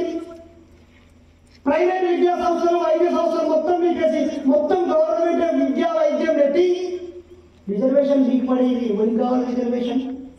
రిజర్వేషన్ వాళ్ళు ఎవరు బాగుపడ్డాడు? ఎవడో మా తాత ముత్తాతలు చదువుకోవడం కారణం, మా తండ్రులు కాడ ఏదో చిన్న చిన్న ఉద్యోగాల కారణం, ఆడులో ఉద్యోగం చేసి ట్యాక్సీలు మీరు వసూలు చేస్తున్నారని చెప్పి చచ్చిపోయేలాగా కట్టినా సరే పైసలు తెచ్చి లోన్ కట్టుకొని, ఇల్లు కట్టుకొని బ్యాంకులో ఈయనే అవుతుంది బతుకంతా. రిజర్వేషన్లు తీసేయాలనేటువంటి అడగాలని నా కొడక రిజర్వేషన్ తీసేయడానికి ముందు సంపదను ఆస్తిని జాతీయం చేసి కదా తీసేయాలి. రిజర్వేషన్ అంటే మీ అయ్య సొత్తం మీ అవ్వ సొత్తం ఇంకోటి సీట్ తీసుకుంటారు. అక్కడ 20-15 సీట్లు ఎస్సీలకు కూర్చోబెట్టినాం. ఆ సీట్లను ఏ ఎస్సీ కూడా కూర్చుంటారు, ఎస్సీ కూర్చుంటారు. ఒక 50 కుర్చీలు ఖాళీ ఉన్నాయి, ఎవరైనా కూర్చొని మీకు దమ్ము ధైర్యం టాలెంట్ శక్తి, మీరు వేదాలు అయిన శక్తి, లేకపోతే అవకాశాలు పట్టిన శక్తి, లేకపోతే ఇంటెలిజెన్సీ నాలెడ్జ్ మొత్తం ఉంటాయి. 50 కుర్చీలో కూర్చున్నాను ఎవడద్దన్నాడు? వీళ్ళు తరతరాలుగా రకరకాలుగా వెనుకబడ్డారు కాబట్టి ఒక 15 సీట్లు ఎస్సీలకి, 50% ఉన్న బీసీలకు ఒక 20 సీట్లు 25 సీట్లు అనేవి. అలా కూడా మన వికలాంగులకి మైనారిటీలకు సీట్లు ఇస్తే ఒక 50 కుర్చీలలో జనం అందరూ ఉండాలి కదా. అందరు ఉండాలని అందరూ పెడితే ఒక కుర్చీలో 15 కుర్చీలో అదే నువ్వుగా నేను కాకపోతే నా తమ్ముడు కూర్చున్నాడా, మా ఊరు కాకపోతే వేరే ఊరు వేస్తున్నాడు. ఇక్కడ ఎమ్మెల్యే స్థానాలు ఉన్నాయి, ఎమ్మెల్యే టికెట్ ఇచ్చారు. ఏ పార్టీ అయినా ఎస్సీ అనేది టికెట్ ఇవ్వాలి కదా అక్కడ. ఇంకా దాని అది రిజర్వే అది ఇంకోటి సొమ్ము గుంజుకున్నట్టు ఎట్లయితుంది? జనరల్ సీట్లలో మీకు దమ్ము ధైర్యం లేదా? కానీ ఇప్పుడు మీకు తెలుసో ఎకనామికల్లీ బ్యాక్వర్డ్ కమ్యూనిటీస్కి ఎస్సీ ఎస్టీల కంటే బీసీల కంటే చాలా తక్కువ మార్కులు వచ్చిన కుట్రపూరితంగా మళ్ళీ వాళ్ళకి రిజర్వేషన్ ఇస్తూనే ఉన్నారు. కాబట్టి ప్రజలారా రాజకీయంగా కూడా చైతన్యంతో ఉండాలి. ఏ ఓటు వేస్తే ఎవరికి బుద్ధి చెప్పగలుగుతామనే చైతన్యంతో ఓటు వేయాలి. ఎవరికి ఓటు వేస్తే విద్యావంతుడు బుద్ధివంతుడు ప్రజలకు అందుబాటులో ఉండేవాడు, చెడ్డ అలవాట్లు లేనివాడు, మా యువతను చెడగొట్టకుండా ఉండేవాడు, అండగా ఉండేవాడు ఓటేయాలి. అంతేకాదు మనలో నుంచే నాయకులు పుట్టుకొని రావాలి. డబ్బు సంపాదించిన వాళ్ళు కూడా కాస్త మీరు పోయేటప్పుడు మీ భార్యలకి మీ భర్తలకి మీ కొడుకులకి మీ బిడ్డలకి 100 కోట్లు ఇచ్చిపోవడం కాదు. అవకాశం ఉంటే ఒక ఎమ్మెల్యే సీట్ ఇచ్చిపోయింది. అది మీరు సంపాదించిన 100 కోట్లను 1000 కోట్లు వేయగలరు. డబ్బు కోసమని కాదు, నిస్వార్థపరుడు చేతిలో తెలివైన వాడి చేతిలో మంచివాడి చేతిలో నాయకత్వం లేదు. కాబట్టి ఇన్నేళ్ళైనా ఇంకా రిజర్వేషన్ కొనసాగే పరిస్థితి ఉండాలి. మేమంటాం రిజర్వేషన్లో అవసరం లేని సమాజం ఏర్పడాలంటాం. అది ఏర్పడకుండా పీకేతే ఏం లాభం? ఈ చేతిలో ఒక కర్ర పట్టుకొని ఈ చేతిలో ఒక కర్ర పట్టుకొని కుంటూ నడుస్తున్నాం. అసలు ఈ కర్రను పీకిస్తే మేము నడవం. ఫస్ట్ మాకు ఆరోగ్యాన్ని ఇచ్చి ఆ కాలు చేతులు బాగా అయిన తర్వాత ఈ కర్రను పీకి పడేసే పరిస్థితి రావాలి. ఇంకా వైకల్యాన్ని అలాగే ఉంచి ఆ ఊత కర్రలను పీకేయడం గురించి ఆలోచిస్తున్నారంటే ఎంత ఎదవ ఆలోచన ఒక్కసారి ఆలోచించండి. అలాగే బాబాసాహెబ్ అంటే కేవలం రాజ్యాంగం రాసిన ఆయన, రిజర్వేషన్ ఇచ్చిన ఆయన దయచేసి చూడొద్దు. ఆయన గొప్ప ఆర్థికవేత్త. మనందరం కూడా ఆర్థిక ప్రణాళికలు వేసుకోవాలి. మనం ఎంత సంపాదిస్తున్నాం, ఇంకా ఎంత సంపాదించగలం, మన సమయాన్ని జ్ఞానాన్ని ఏ విధంగా డబ్బుగా మార్చుకోవచ్చు, వచ్చిన డబ్బు ఎక్కడ ఖర్చు అయిపోతుంది, దాన్ని ఎలా పొదుపు చేయొచ్చు, దాన్ని ఎలా డబ్బులు చేయొచ్చు, ఎలా ఆర్థికంగా ఎదగొచ్చని ఆయన మొత్తం దేశ ఆర్థిక వ్యవస్థ గురించి ఆలోచించి ది ప్రాబ్లమ్ ఆఫ్ రూపింగ్ మీద PhD చేసింది. అది చేసి రిజర్వ్ బ్యాంక్కే గైడెన్స్ ఇచ్చింది. కనీసం మీ ఇంటి బ్యాంక్ ఎక్కడ ఉన్నది, మీ ఇంటి ప్రణాళిక ఎక్కడ ఉన్నది ఆర్థికంగా? ఎంతంత లోపల పోసే సమాజంలో మన్నాల చాలా మంది ఎంతంత తినుడు తాగుడు ఖరాబ్ వేసుకుంటే కానీ ఉంది. ఓ 20,000 మిగిలిన అనగానే ఓ జాతరకి వెళ్ళిపోతున్నాడు.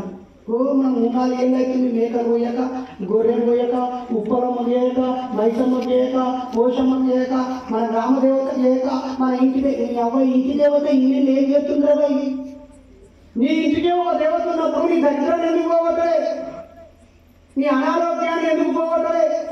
నీ పిల్లలు చెడిపోతాడు ఎందుకు కాపాడలే? నీ బతుకు బాగుపడంలో దేవుళ్ళు ఉన్నారా?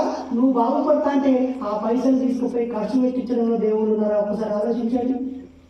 నేను వచ్చేటప్పుడు ఒక సమూహం చెప్తా ఉన్నాడు, అన్న మా ప్రాంతంలో భర్త చచ్చిపోయిన స్త్రీని బట్టలు మొత్తం విప్పి చెరువులోకి పంపించి ఆమె తెల్లని గుడ్డ చుట్టుకొని బయటకు రావాలి, ఆమె ఒక గుండు కొట్టిస్తారు. ఈ నీచమైన ఆచారం ఈ ప్రాంతంలో ఇంకా ఉంది అని చెప్పి. మార్గం ప్రజలారా చూసాను, చాలా మంది కాళ్ళకు చేతులకు మెడలకు నల్లదారాలు ఈ పుస్తకంలో ఉంది 18వ పేజీలో.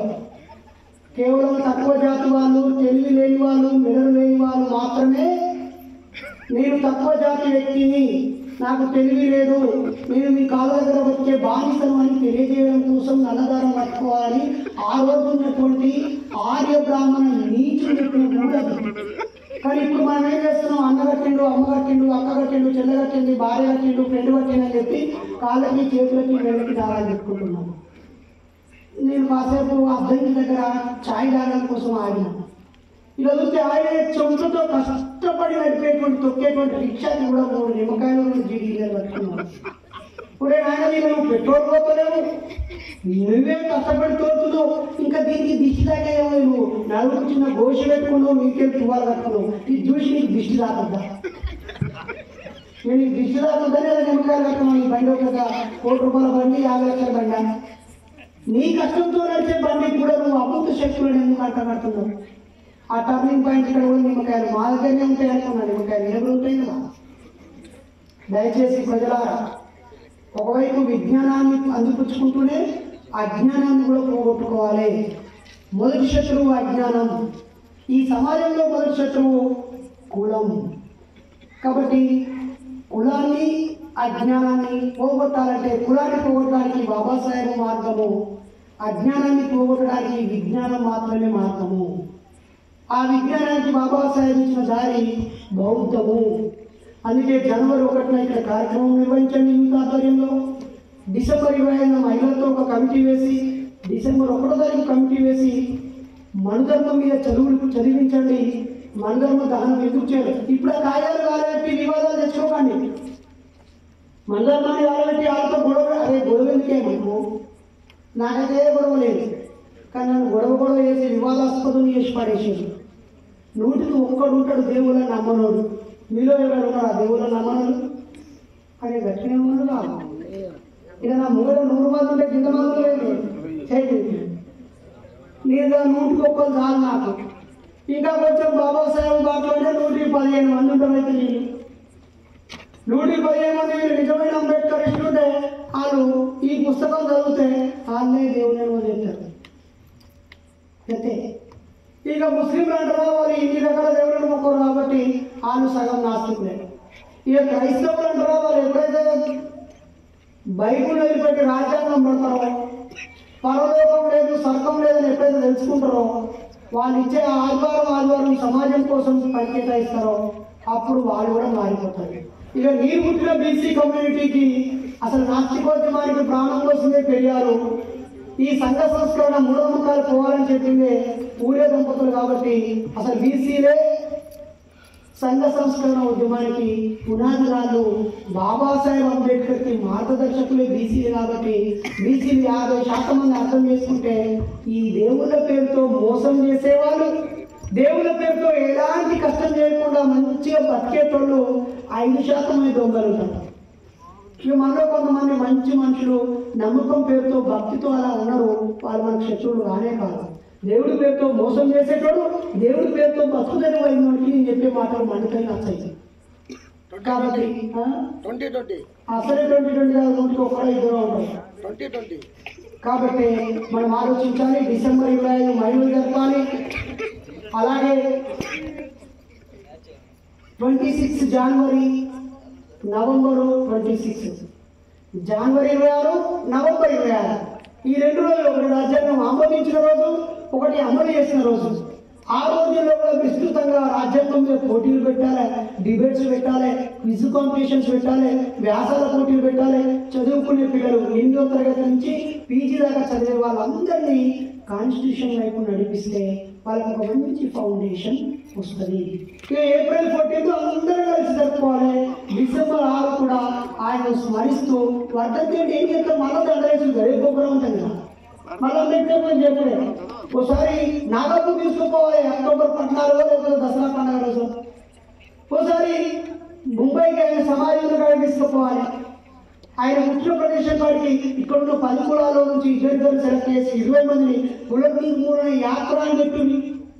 ఇప్పుడు కేదార్నాథో, బద్రీనాథో, ఇంకెక్కడికో అయితే పోతున్నారు, షిర్డీకో, మక్కాకో, జెరూసలేంకో అయితే పోతారు కదా. అట్లా మనము ఒక్కొక్కరిని తీసుకొని స్ఫూర్తిని నింపడం, చైతన్యం నింపడం వైపు మన ప్రయాణాలు సాగాలి. కుల భోజనాల స్థానంలో కుల నిర్మూలన భోజనాలు జరగాలి.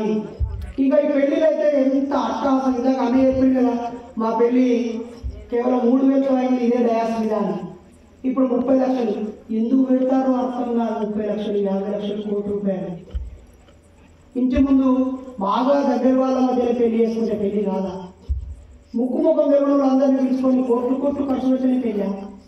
అది కడుపులో ఎంత పట్టానో గంటే పడుతుంది, ఎక్కువ ఉంటే మాత్రం ఎక్కువ రూపాయలు పోతుందా? మరి కడుపులో ఏంటంటే ఒక మంచి 2 కూరలతో ఒక సాంబార్తో పెరుగుతో మంచి అన్నం పెట్టి సరిపోదా? 32 రకాల కూరలు నీ ఏదో పెట్టుడు అవసరమా? గొప్పలు పెట్టుడు అవసరమా? పడేది అవసరమా? ఎవడో తెలియదు వచ్చిపోయి తినిపోవడం అవసరమా? ఒక్క పూట కట్టుకోవడం కోసం 20, 30, 40 లక్షలు పెట్టుడు అవసరమా? కేజీలు బంగారం వేసుకొని ఎడబెట్టుకుంటారు ఉప్పు మోతారా? అవి వాళ్ళ ఆకారం పెట్టినట్టు వానికి ఆకలి బుద్ధి వేయాలి, లేదా అవసరం వచ్చినప్పుడు మన పొలంలో పెట్టి మన బంగారం వాళ్ళ దగ్గర పెట్టి వాళ్ళకు మన డబ్బులు మనం తీసుకొని మనం సంపాదించి వాడు పట్టించుకోవాలి. దయచేసి సంపాదించాల్సింది ఈ ఆర్భాటంగా ఖర్చు పెట్టడానికి కాదు, అర్థవంతంగా ఖర్చు పెట్టడానికి.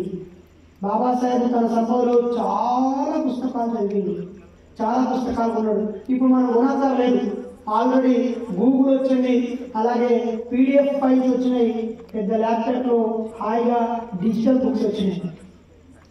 కాబట్టి ప్రియమైన ప్రజలారా, నిజమైన బాబాసాహెబ్ బాటలో ఈ ఊరు నడుస్తుంది, కొంతమంది నడుస్తున్నారు. ఈ ఊరు నుంచి కొంతమంది ప్రయోజకులై వేర్వేరు ప్రాంతాల్లో మంచి పేరు ప్రతిష్టలు సంపాదించారు. మరి మనందరం కూడా వాళ్ళ దారిలో వెళ్ళాలి. ఒక డబ్బు సంపాదించడమే క్రైటీరియా కాదు, వాళ్ళు ఎంత సంతోషంగా ఉన్నారు, ఎంత ఆనందంగా ఉన్నారు, ఎంత తృప్తిగా ఉన్నారు, ఎంత సమాజం పట్ల ప్రేమతో బాధ్యతతో ఉన్నారనేది కూడా ముఖ్యమే. ఇక్కడ ఉన్న యువకులు కూడా దయచేసి బాబాసాహెబ్ అంబేద్కర్ గురించి ఎవరైనా ఏదైనా చెడుగా మాట్లాడితే ఆవేశపడకండి. నది వదిలేయని ఒరి వాడేసేస్తాడు. నాకు ఊకే పోజేతులు అన్న వాడు అక్కడ అంబేద్కర్ గురించి అన్న వాడు ఇక్కడ నువ్వు రాజ్యాంగం చదివావు అన్న, నువ్వు ఈ పుస్తకాలు అయినావు, మీ ఇంట్లో చాలా పుస్తకాలు అయినావు, పెద్ద పెద్ద చదువు అయినావు, మనకు ఆన్సర్ అయ్యా వాడు పిచ్చోడికి ఎవరైనా ఆన్సర్ ఇస్తాడా? ఇస్తాడండి. మళ్ళీ వాడు ఇంకోటి పిచ్చోడు అయితేనే సాధ్యమవుతుంది. కాబట్టి నేనైతే పిచ్చోడి కాదు. కాబట్టి మూర్ఖుని మనసు రంజింపజేయలేము. మన అమాయక ప్రజలు మంచి మనుషులను ఆలోచింపేసి చేతులు దండం పెట్టి ఈ అజ్ఞానం వదిలిపెట్టండి, మూఢనమ్మకాలు వదిలిపెట్టండి, కులం వదిలిపెట్టండి, భయం వదిలిపెట్టండి, చైతన్యంతో ఉండండి అని మన వాళ్ళని మనం మేలుకొట్టుకోవడం తప్ప ఇంకోట్లేదు. ఈ ఊర్లో ఉన్న బ్రాండ్ షాప్ మూసేపిస్తే మీరు పక్కకు పోయి తాగేస్తారు. మీ ఇంటి పక్కన ఉన్న గుట్కా షాప్ మూసేపిస్తే ఇంకో నుంచి సిటీ నుంచి వచ్చినప్పుడు 4 ప్యాకెట్లు పెట్టుకొని జోలు పెట్టుకొని వస్తారు. కాబట్టి తాగడము తినడము నిత్యం అనిపిస్తే దుకాణాలు వాటంతట అవే మూసివేయబడతాయి. కాబట్టి మనమందరం బాబాసాహెబ్ని గుండెలో పెట్టుకొని అర్థం చేసుకునే ఆశయాల దారిలో వెళ్తే తప్పబట్టే వాళ్ళందరూ వాళ్ళే గంగలు మొక్కపోతారు. కాబట్టి ఇక్కడ బహుశా ఇక్కడ ఎంతమంది బీసీలు ఉన్నారు చెప్పైతే చెప్పండి? 3 ఉన్నారు.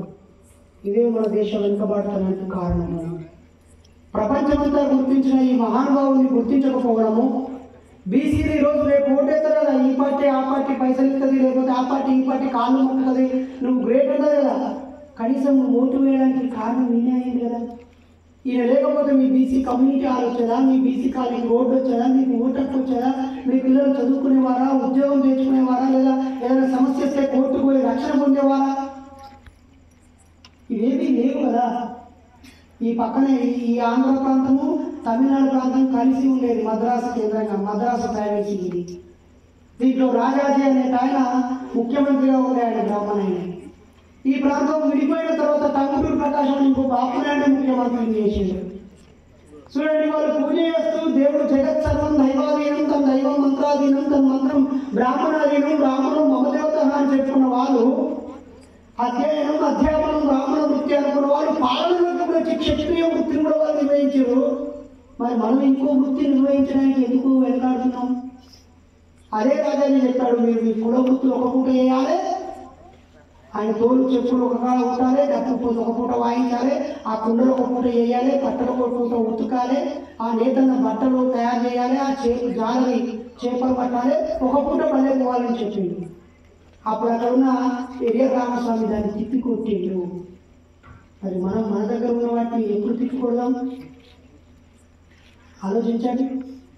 ఈరోజున్న బీసీల వెనుకబాటుతనానికి కారణము మనందరం. ఇప్పుడు గౌరవంలో అనగానే మీకు ఒక దేవుడి పేరు ఉంటుంది, ముదిరాజు అనగానే ఒక దేవుడు ఉంటాడు. నిజంగా కాటమరాజు ఒకడుకుంటాడు, పెద్దమ్మ దేవుడు ఒకడుకుంటాడు, మా పద్మశాలకు మార్కండేయ దేవుడు ఉంటాడు, గొల్లలో ఒక దేవుడు ఉంటాడు. అన్ని కూడా ఒక్కొక్క దేవుడిని ఏర్పాటు చేసి కదా. అయ్యా, మా దేవుళ్ళందరూ ఈ బాబాసాహెబ్ అంబేద్కర్ లాగా మా ఓటకు ఎందుకు ఇయ్యాలి? మాకు చదువు, మా దేవుళ్ళందరూ మాకు చదువుకునే హక్కు అవకాశం ఎందుకు ఇవ్వాలి? మా పిల్లలు పై కులం వాళ్ళని పెళ్లి చేసుకోవడానికి అనుమతి ఎందుకు ఇవ్వాలి? కింది కులం వాళ్ళని పెళ్లి చేసుకోవడానికి అనుమతి ఎందుకు ఇవ్వాలి? మా పేదరికాన్ని పోగొట్టడానికి అవకాశం ఎందుకు ఇవ్వాలి? మమ్మల్ని మనుషులు ఎందుకు ఇవ్వాలి? హక్కులను, చట్టాలను, సమర్థాన్ని, విద్యను ఎందుకు ఇవ్వాలి మాకు? కానీ మాకు దేవుడు అంటగట్టిరు.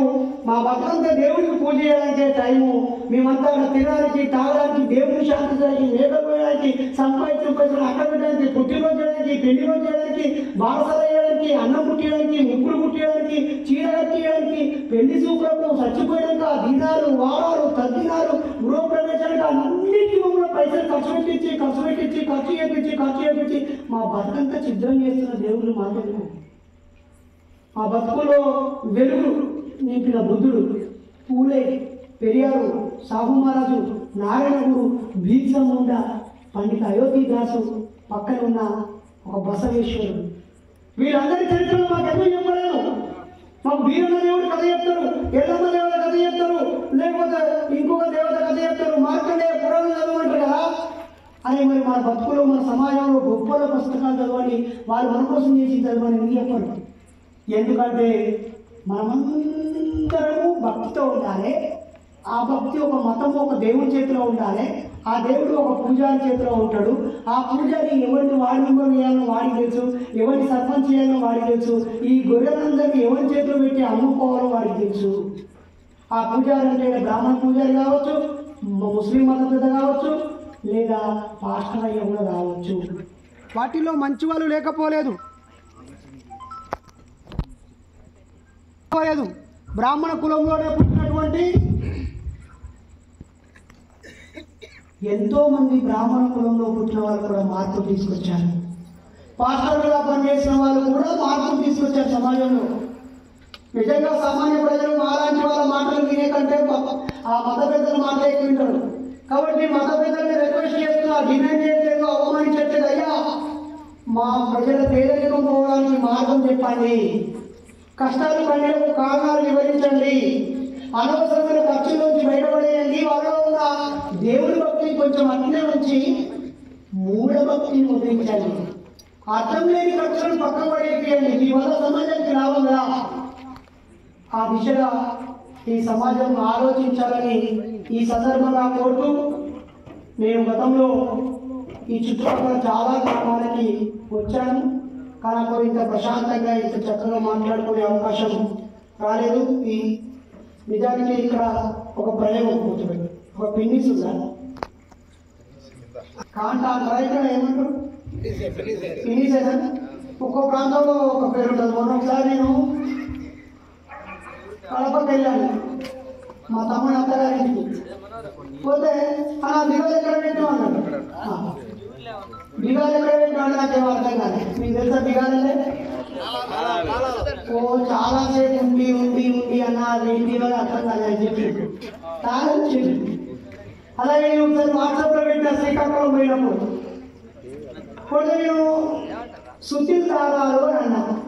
పాపం 5 షాపులు తిరిగిందంటే అవి ఏమంటారు.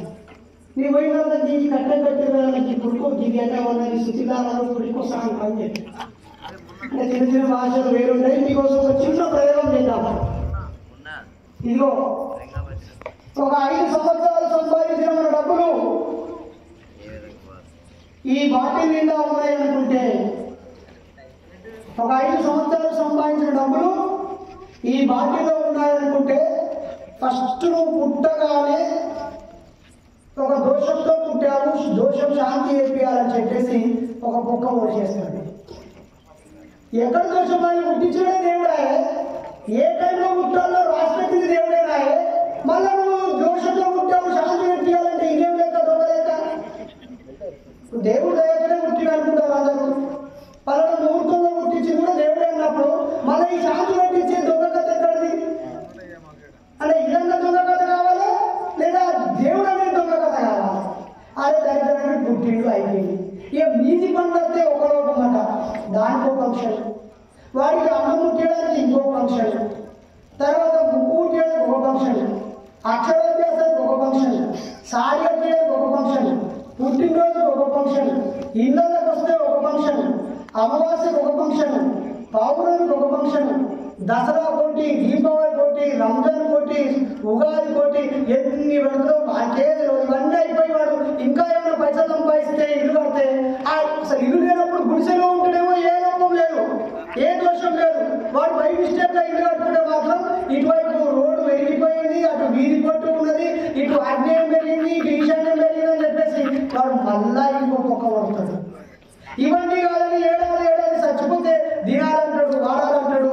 ఇక మన బతుకంతా అన్ని పొక్కలే. మనుషులు సంపాదించే పైసలని ఈ కులాలు, మతాలు, దేవుళ్ళు, దయ్యాలు, ఆచారాలు, వ్యవహారాలు, సంస్కృతి, సాంప్రదాయాలు వీటికే ఖర్చు పెడతారు తప్ప వాళ్ళు చదువుకోవడానికి పెడతలేరు, దాచుకోవడానికి పెడతలేరు, అభివృద్ధి చేయడానికి పెట్టలేరు. ఒకసారి ఇంటి వెళ్ళిన ప్రశాంతంగా గారు అంబేద్కర్ జయంతి కదా, పోయిన జయంతి నుంచి ఇప్పటిదాకా నువ్వు ఎన్ని రోజులు పనిచేసి సంపాదించావు, ఆ పైసలని దేనికి ఖర్చు పెట్టిన ఇంకా ఇది కావాలి నీవు చెడ్డ అలవాటు చూస్తుంది. కాబట్టి ఈ బాటిల్కున్న పొక్కలన్నీ మూసేయండి. నీళ్ళు అట్నే ఉంటే మంచి తిండి, బాబాసాహెబ్ లాగా మంచి సూటు, బూటు, ఖరీదైన బట్టలు. మీరు మీ పిల్లలను పరిశీలించండి, వాళ్ళు రాసుకునే పెన్నేమో 3 రూపాయలు 2 రూపాయలు ఉంటుంది, పనికి మానే వస్తువులేమో ఖరీదైన వస్తువులు పోవడానికి ఉంటాయి. కాబట్టి ప్రాథమిక వస్తువులు మంచివి ఉండాలి, అత్యవసరమైనవి, అవసరమైనవి, విలువైనవి, మంచి నాణ్యమైనవి ఉండాలి. అవసరం లేని పనికి మానే మొక్కలు మూసేయాలి. అప్పుడు డబ్బులు ఎందుకు కాదు, ఎందుకు నిలవదు?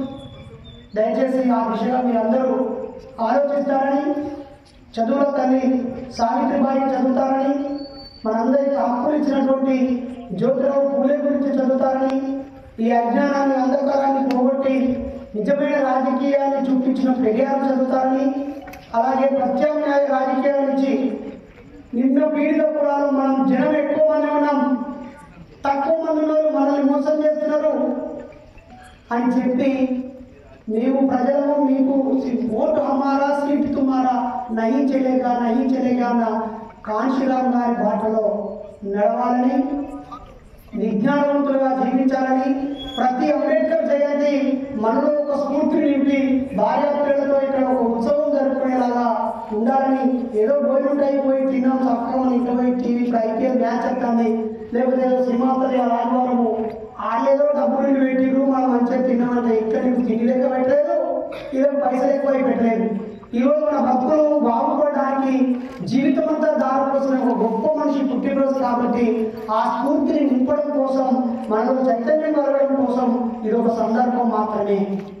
కాబట్టి బాబాసాహెబ్ రాసిన అక్షరాల్లో ఉంటాడు తప్ప కనిపించే విగ్రహంలో ఉండడు.